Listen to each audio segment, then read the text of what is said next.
Hi everyone, it's Katische and Katie, and we're just trying to share this into a number of different rooms. And okay, so come and say hello if you are seeing us on Facebook. We are very, very excited because we have just gone live with Katie's 4th book in her Soulful Valley Publishing company, and this is my very first book, my very first published book. And Katie, I'll let you have the news. Are you the publisher? Well, it's my 4th book as the author. It's only my 2nd book as the publisher. Oh, 2nd book as the publisher, my apologies. But we were supposed to be launching, as you all know, we were supposed to be launching tonight for me, so midnight tonight for me. So I was going to be up all night with you, Katische. I love you so much. I was going to stay up all night with you. But the universe had a different plan. And we've got 2 #1 bestsellers in Australia already. So we've decided, let's launch now. Yay! So exciting. So you couldn't feel? ask for a big enough gift than that to go first time author and debut at international #1 bestseller in Australia for a number of different categories. And we're hoping by the time I wake up in the morning, it's multiple categories. I'm sure it will be. Usually, this is the shock for me. Usually, I'm awake until 2 or 3 in the morning before we get the first Australian #1. So that was what I was expecting. I was, going to stay up with you, but wow, this is brilliant. It is very cool, isn't it? And what I wanted to show you, Katie, was I've been writing books for a long time. In primary school, we had to write books, and they were, when we were really little. And being girls, we enjoyed writing and illustrating books. And I have memories of writing lots of books with my friends at McDowell State School. So shout out to all the McDowell State School clan here tonight. We have our little group that we catch up, even though it's been a very long time, since 1987 when we all left. But we used to write books, and then the teachers would make us rule lines with 2 comments, one which said name and one said comment, and then it got passed around the class and everyone wrote a comment on the back of your book. And you can imagine the boys all wrote interesting comments, the girls were all lovely. And we paired up. Sometimes we wrote and then we had a friend do the illustrations. Now, I kept mine for years and years and years, and then I thought, how ridiculous, you're never going to be a published author, and I threw them out. And at one of my last school reunions, my friend Yumi, who I'm still friends with, she brought one. I'll try and move the light away. This is A&K's book, and it was probably the least wordy book we ever wrote. It's actually close as you can get to memes back in 1983, full with cartoons and memes and commentary and newspaper articles. Oh, here's one here. Boy George, heroin is killing me. We're talking a long time ago. And we just loved to write and to draw, and yeah, Yumi held on to this, I think, for a 20-year school reunion. Unfortunately got a little bit torn, but so writing has always been there for me. I've tried twice to get published. Once when I went on a trek of the Great Wall of China with the Fred Hollows Foundation in the year 2000. I was really, really inspired by the stories of all the people who joined the trek. And the people who had joined the trek, most of them had a loved one who had died of cancer. And we had a beautiful candlelight ceremony one evening to commemorate. And we were in a pool area, and we had in the hotel that we were staying, and every candle around the pool represented one person in the group. So a loved member or family friend of somebody in the group who had died that they were trekking for. So it was quite overwhelming to see all of these candles around the pool in this hotel. When I came back from that trek of the Great Wall, I think I actually have, let me show you. I'm going to share screen because we can do that. Desktop. Let me see. How do I do this? Let me do something just behind the scenes here, because I only have 2 photos left. Let's see. or 3 photos left of going to China, because again, for some own stupid reason, I decided to, there you go. Can you see that, Katie? That's a picture on top of the Great Wall of China.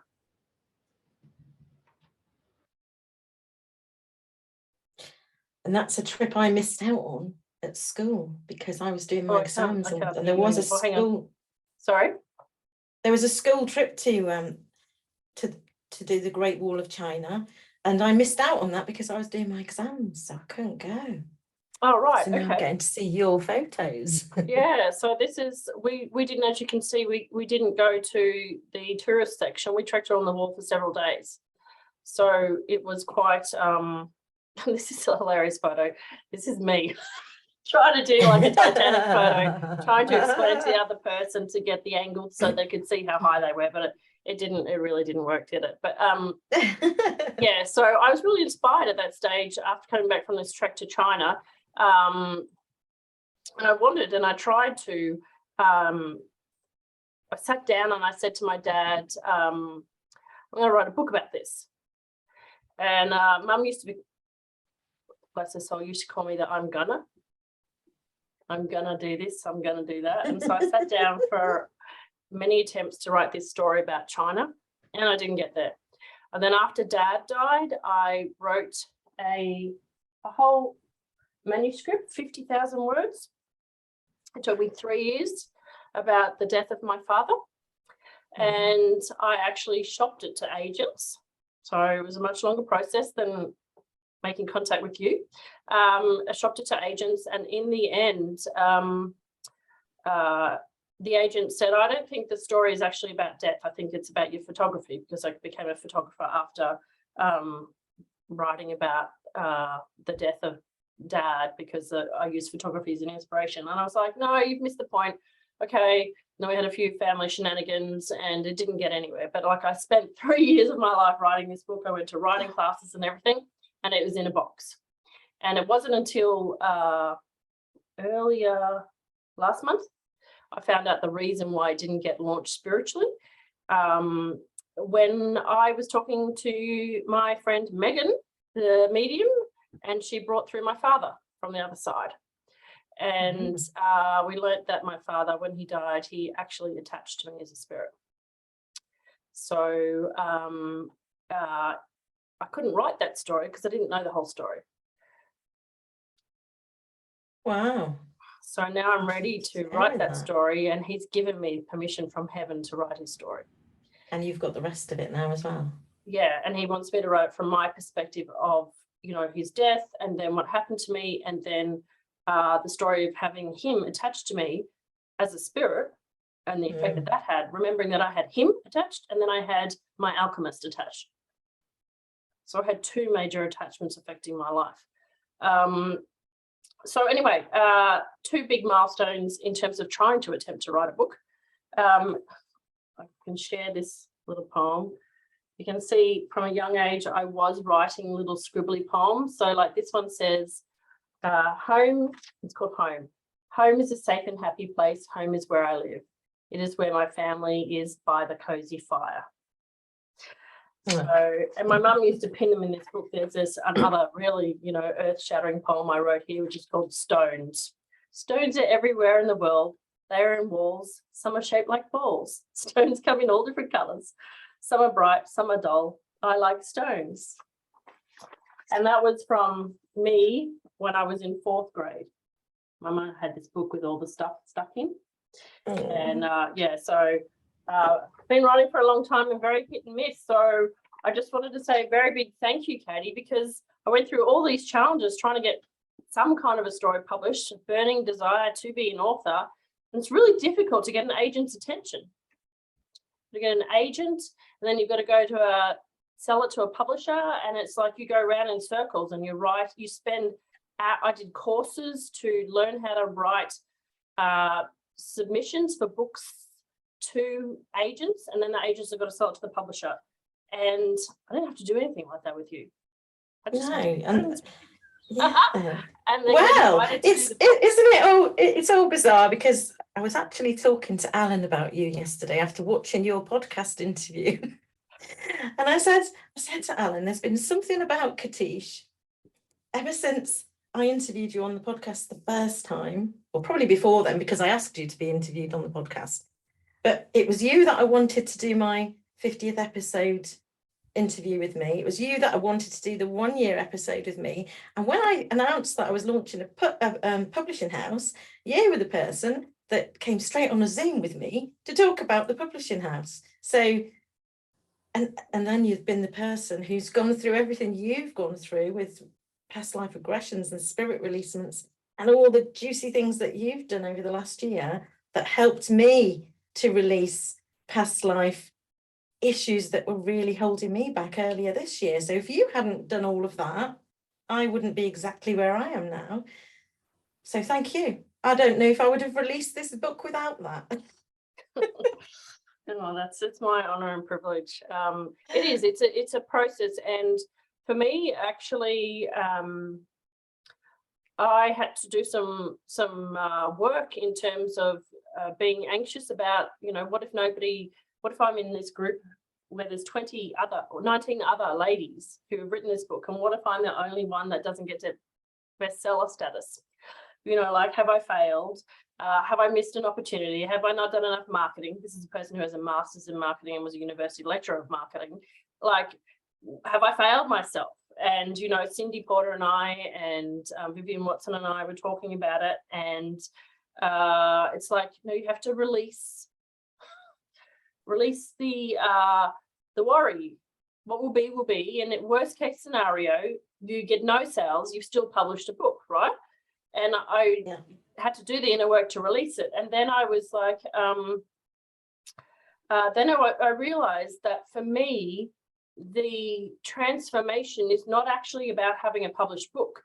It's about the psychology of getting the words down on paper, knowing what story to write, and the difference that it makes for you internally. The person before you write the book is different to the person when you submit the manuscript to you, the chapter, to the person on the day of launch. You change, you shed shells, you shed skin 1 million times in the process. And the process of writing itself, and I think all of the other ladies in the book will say, is the cathartic process. You want to read it and share it for others and have other people read it and be transformed. But at the end of the day, it's about your transformation in the writing process, and what the writing process does to you as well, because it's a big thing to get past all those fears and what the conscious mind tells you about what you have to say to the world. I'm sure there are 19 other examples of excuses that women had while they were writing this book that said, my story is not good enough, and that person's more qualified than me, and look, they've written a book before, or they've got more qualifications than me, or they've got a big social media following and I don't. All of those things can haunt your mind, and they're just constructs of fear. So the transformative process is about knowing that the fears are just not yours. They're collective fears about writing. They're collective conscious streams of thought about not being good enough. It's not necessarily even your own thoughts, and you have to move those aside to allow yourself to have the words to transform from your mind onto the computer, or by a pen if you want to write those, and realize that you're going to be safe. Nothing's going to happen to you. As a mother of 2 teenage boys, I was like, what happens if my kids read the chapter? Who cares? Really, but at the start, it's like, am I going to ruin their lives if I do past life regression? Am I going to be the only mum at this posh private school where all the mums are lawyers and doctors and specialists, and they all drive Porsches and, nothing like my little Hyundai? What if I'm like the crazy weird woman who talks to ghosts and goes to cemeteries and takes people in past life regression? And it worried me. It really did worry me. And now I'm just like, oh, really? I've got to live my life, because if I stop based on worries about what their friends or their parents will think, then my children are going to see that they should worry about what their friends and their friends' parents think. So you have to model overcoming giving a shit about what anyone else thinks, I think. Definitely. So I just wanted to say that process of writing for yourself is actually the gift. The book is the gift for others, but writing the book is the gift for yourself, in my experience. I felt that each book has been a spiritual journey for me. That the title, it's been something about the title has been the journey that I've gone through. And again, the writing, I've written thousands of words for each chapter that haven't been used, but that was part of my releasing what I needed to. So it's way more than just writing a chapter in a book. Yeah, and you know, it was funny when you launched the book. Originally, you were calling for authors. I was like, absolutely no freaking way I would ever write for that book, because the title, I just can't stand the title. I was like, no, not that one. I was like, maybe co-creating with the divine, that one sounds nice, but not Entangled no more. Absolutely not. I'm not going to talk about relationships. And I think that's funny, because when I actually sat down to write the chapter, it was perfect, because it's exactly what I do personally and professionally, is work out how we entangle ourselves in our thoughts and the limiting beliefs that we create, which create our reality. So it's just about the perception of what you think the book's going to be about. And today I've been reading the book and from the other authors' chapters, and I'd like to say that for people who think, oh, I can't read this book because it's just a bunch of women moaning about relationships. Well, actually, so far, all the chapters that I've read, it actually doesn't matter what gender you are, because the message is timeless and about human beings treating each other and yourself with respect and dignity and care and love. All of the chapters, it doesn't matter whether the woman has experienced pain, anguish and suffering at the hands of a man. The message behind it, if you take the gender away, is still really, really powerful. So if you're a man, there's no reason why you can't read this book, because the message for you is as important about you and your relationships in return.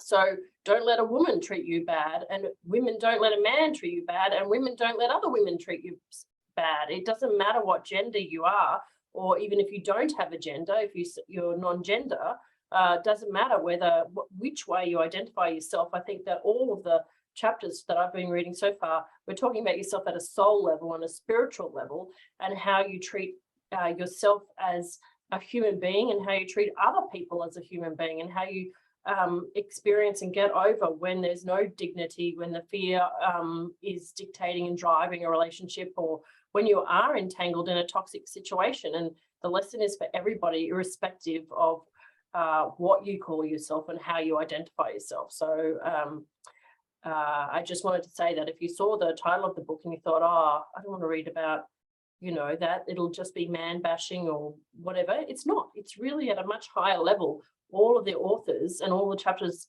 have been really beautifully written, and really written at a soul level in terms of about dignity and respect. That's the message that I've got so far from the chapters that I've been reading this afternoon, is that you don't need to worry about who you are to read this book. It applies to everybody.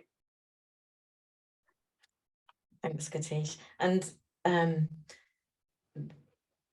there was a reason that I wanted the book as well to be read by people who do see toxic relationships in a different way, or maybe man haters, all of the things that you would expect with the buzzword of toxic relationships, because I wanted them to read something that goes deeper, that shows them why, that shows them what's going on, that shows them about things like codependency, all of the things that they might not know if they don't have a therapist in their life. Yep. Or relying on mainstream services that wouldn't go this deep. So I think I'm just excited about the possibilities with this book. Yeah, and the interesting thing about it is that every chapter so far, the authors have written and shown their approach and they're all different approaches. They've all used different holistic therapies, and have had different ways of approaching the situations that they're in. So it's not 20 chapters of people going, I went to my counsellor and did talk therapy. Nothing like that. No.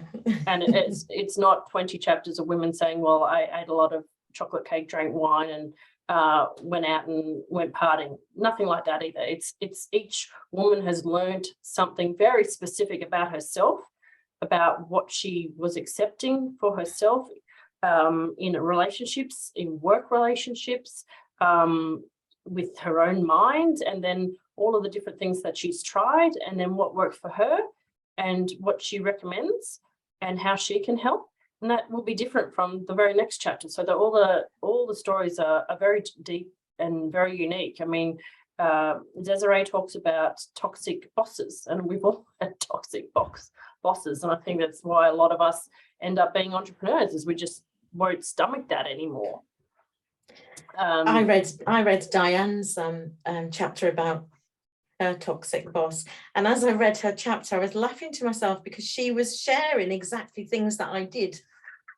Oh, right, yeah, sorry, I meant Diane, not Desiree. Desiree's was a bit moving country to country, yeah, but Diane, yeah, was about the I found myself laughing because she was writing my story yeah. about my last workplace. So it's hilarious. Yeah, I mean, I've had toxic. Not just about toxic romantic relationships either, is it? It's about family relationships and childhood abuse and domestic violence in the home and workplace.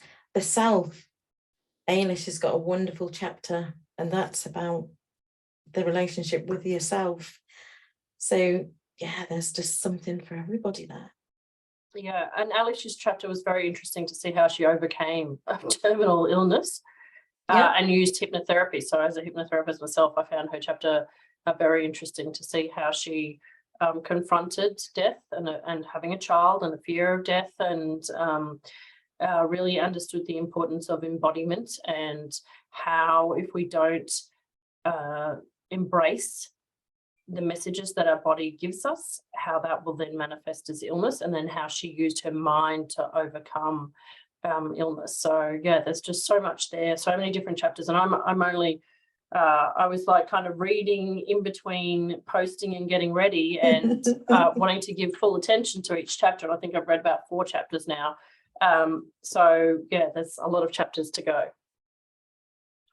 So if anybody is interested, the book is now up as an ebook on amazon.com.au.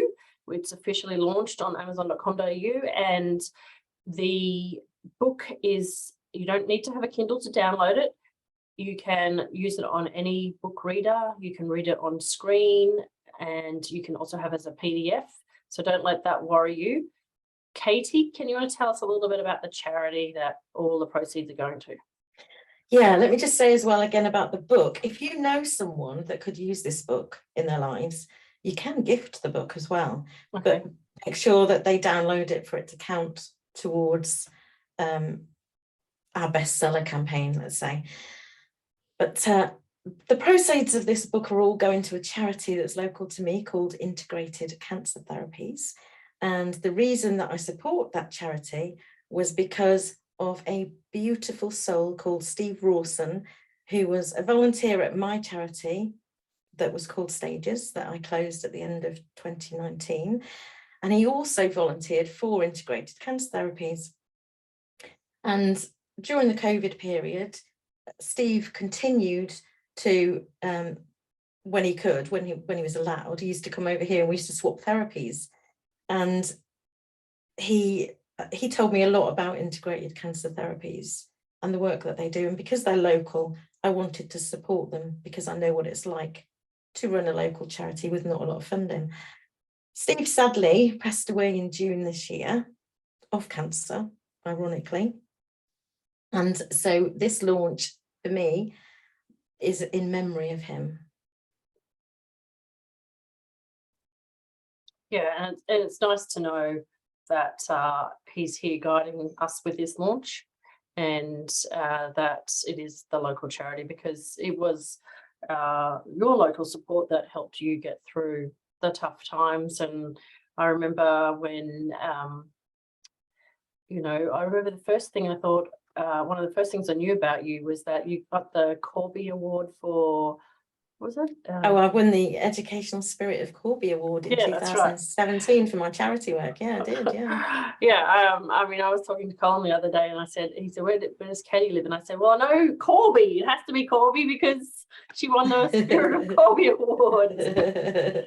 So, yeah, it's important to support the local charities because, you know, the big charities have plenty of attention, but the small charities, and you know, there's lots of people in the book who have had family members or have gone through cancer themselves. You know, my dad died of cancer, so most people know somebody who has been affected by it. So a beautiful charity to support. So Katie, you're going to go live as the book launches in all of the other markets. So you can buy amazon.co.uk tomorrow, your time. Tomorrow at 9 a.m. it will be available. I'll be dropping links on my profile as well. So if you want to come and follow my profile, or if you're in the Entangled No More launch support group at entanglednomore.com, I'll be dropping the links in there as well as we launch in each country. And one last thing, Katie, you have a competition going. Yeah. I do have a competition going. It's in the file section in the entanglednomore.com Facebook group.